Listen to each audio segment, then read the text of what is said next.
Bien, vamos a comentar acerca de la primera lectura, que es la de Prestación de Hernán Corral Taziani. Entonces, debemos tener unas nociones básicas para poder comprender esta lectura, las cuales están mencionadas también en la misma lectura, acerca de la prestación. La prestación es el deber de una persona determinada de actuar en determinada forma, en este caso el deudor, correspondiente al poder de la contraria, es de esperar y, llegado el caso, exigir dicho comportamiento, el acreedor. Prestación de hacer. La prestación de hacer es muchas veces confundida con el concepto amplio de prestación, por ello que dice que es la prestación de hacer en concreto es igual al comportamiento, a decir la expresión comportamiento. Lo dice en la ley. Los comportamientos son debidos cuando son exigibles jurídicamente. El comportamiento debido, la conducta debida, son muchas veces mencionados en nuestra lectura, por lo tanto, ya sabes que son exigibles jurídicamente, nada más. Esa conducta que es exigible jurídicamente.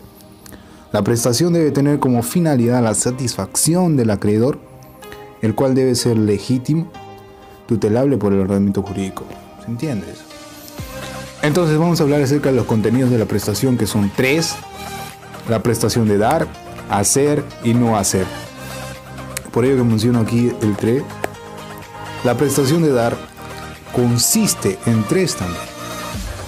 Utilicemos una memoria de anclaje, por ejemplo, digamos 3, ya es suficiente. Entonces, transferir, cuando tiene por objeto ceder el dominio o constituir otro derecho real. Restituir, cuando la cosa debe ser devuelta al acreedor después de que el deudor la ha recibido con ese cargo, por ejemplo el de arrendamiento. Entregar, cuando se cumple por medio de la consignación material de la cosa bajo la esfera de control del acreedor, en las que se comprenden tanto las obligaciones de entrega para que el acreedor tenga el uso o la mera tenencia a título de depósito o garantía. Sigamos. En el caso de la restitución, no se incluye la situación de precario ni aquella que emana de delito, puesto que esto sale del ámbito de la obligación. La obligación de dar puede tener por objeto cosas ciertas o géneros. Entonces, el derecho permite que se regule diferenciadamente la obligación de dar una especie a un cuerpo cierto y la obligación de dar una cantidad de un género determinado. Contenidos de la prestación, sigamos. La prestación de hacer, entonces, el hecho debido puede ser una obra, un servicio o la constitución de una obligación. La prestación de no hacer tiene por objeto la abstención del deudor, es importante, de una conducta que podría lícitamente realizar, o el sometimiento a que el acreedor realice algo que el deudor podría autorizadamente impedir. Ya se tenía algunos atisbos de prestación en el derecho romano, en el cual surge con la palabra praestare para comprender la idea de garantía solamente. Luego se hace una interpretación moderna, la cual dice sea la de responder por deudas ajenas o la de otorgar una garantía por deuda propia. Las prestaciones de resultado y de actividad. Las prestaciones son de resultado si el deudor se obliga a desarrollar la conducta debida y obtener el resultado que se espera de allí. Importante, la conducta debida, ¿ves? Ya te mencioné esto. Y obtener el resultado. El resultado es importante en las prestaciones de resultados, su mismo nombre. La prestación es de actividad si el deudor solo se obliga a realizar la conducta debida y poner todos los medios que razonablemente estén a su alcance para satisfacer el interés del acreedor, pero sin garantizar la obtención del resultado esperado. Prestaciones básicas y deberes conexos. Se entiende que es una conducta única, la prestación básica, una sola conducta, pero esta sola conducta debe tener deberes conexos, complementarios o secundarios. La prestación incluye deberes complementarios, entonces, que surgen de la buena fe, el respeto de los derechos fundamentales, las leyes supletorias o imperativas y la equidad en los intercambios. El respeto de los derechos fundamentales, esto se da por una fenomenalización de la Constitución, o bueno, esto es una teoría, esto es algo que ha surgido en los últimos siglos, ¿ya? Y que se habla de una irradiación de la constitucionalización de todos los derechos. Bueno, eso ya lo hemos estudiado. Deberes conexos para el deudor. Se indican como deberes conexos una prestación de transferir el dominio, custodiar y entregar materialmente la cosa, así como el saneamiento de los vicios o de la evicción que sufriere el acreedor. Tú voy a dejar la definición de evicción más abajo. Deberes conexos para el acreedor. Sus deberes son de colaborar con el cumplimiento y el de mitigación de los daños. Determinación de la prestación. Entonces aquí tenemos 4 supuestos en la determinación y determinabilidad. La determinación es la prestación que puede ser determinada con reglas o datos que proporciona el instrumento en el que se constituyó la obligación sin nueva convención o acuerdo de las partes, ¿no?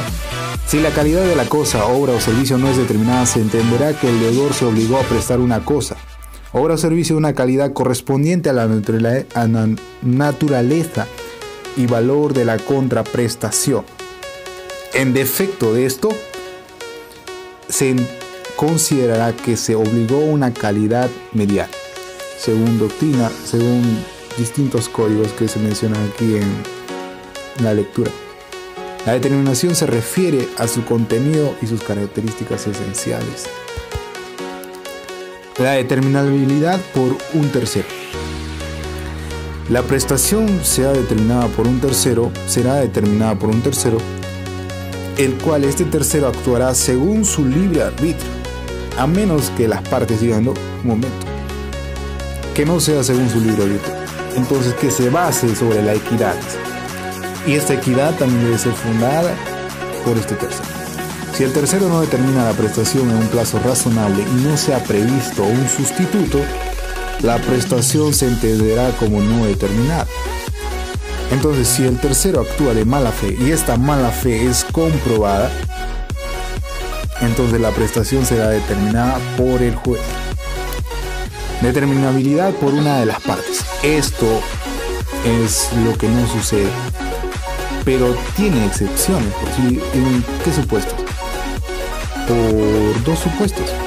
Es determinable por una de las partes cuando se trate de un contrato de tracto sucesivo, que es un contrato de ejecución sucesiva o escalonada, o cuando se trata de obligaciones de hacer cuya magnitud no es determinada o determinable, en el cual se faculte al acreedor a que fije el precio, el acreedor fija el precio de cada prestación periódica al momento de que ésta sea recibida, conforme a sus tarifas generales o de otro modo justificado.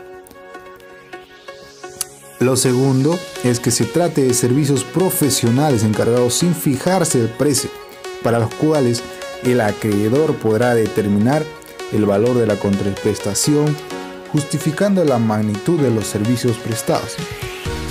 Ustedes habrán escuchado acerca de los trabajos por resultado. Futuridad de las cosas. La prestación de dar puede referirse a una cosa que no existe pero que se espera que exista. La determinación de la prestación se entiende sujeta a la condición de que la cosa llegue a existir, a menos que por voluntad, la costumbre o circunstancias del tráfico se entiende que ha celebrado un contrato aleatorio. Las prestaciones de hacer o no hacer por principio se refieren a resultados futuros. Esto siempre, las prestaciones de hacer y no hacer siempre son resultados futuros. La prestación no puede consistir en dar en todo o parte de derecho de una herencia que aún no se ha abierto. La prestación no puede tener por objeto una herencia futura, por lo tanto. Posibilidad de la prestación. La prestación debe ser física y jurídicamente posible. Cansados de que esto de acá ya se entiende. Si la imposibilidad es parcial, subsistirá el resto de la obligación a menos que la parte imposible sea de tanta envergadura que no resulte de interés para el acreedor el cumplimiento de lo que reste. La prestación de dar bienes es posible pero inoponible al dueño, o sea que no debe afectar los derechos fundamentales del propietario. La imposibilidad debe ser originaria, coetánea, al momento en el que la obligación se suscribe. acerca de la imposibilidad debe ser absoluta. ¿Ok? La imposibilidad debe ser absoluta. Por ejemplo, miren, acá hay un ejemplo, dice que, hay una imposibilidad general aplicable a cualquier deudor o una personal o subjetiva que se aplica al deudor en particular. Por ejemplo, que cante un deudor que es mudo. Al baladejo, por ese ejemplo. Licitud de la prestación. La prestación de dar es ilícita cuando está fuera del comercio.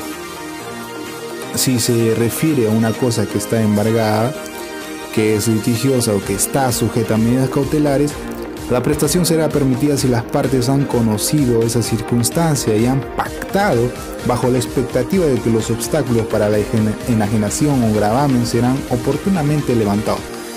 Se espera algo favorable acerca de estas medidas cautelares, por ejemplo, del embargo, de que el litigio será ganado, entonces, pues, fijamos una obligación. La prestación de hacer o no hacer es ilícita cuando es contraria a la ley, a las buenas costumbres o cuando lesiona derechos fundamentales. Esto es importante para diferenciar cuando es una prestación de dar, que también es ilícita, cuando son incomerciables. ¿Ya? Es importante. Patrimonialidad de la prestación. La patrimonialidad son las conductas con función socioeconómica. Es importante. Las prestaciones extrapatrimoniales pueden ser, si la contraprestación es patrimonial, lo que salva la patrimonialidad de toda la relación obligacional. Ojo que la contraprestación es patrimonial, no la obligación. Si su incumplimiento genera responsabilidad avaluada o avaluable pecuniariamente, el incumplimiento genera responsabilidad. La prestación con cláusula penal de contenido económico, eso también es extrapatrimonial. Si se dirige a la satisfacción de un interés jurídicamente digno de tutela del acreedor, si existe un interés del acreedor que tenga relevancia jurídica, por ello sea legalmente tutelable. Y bueno, hemos terminado.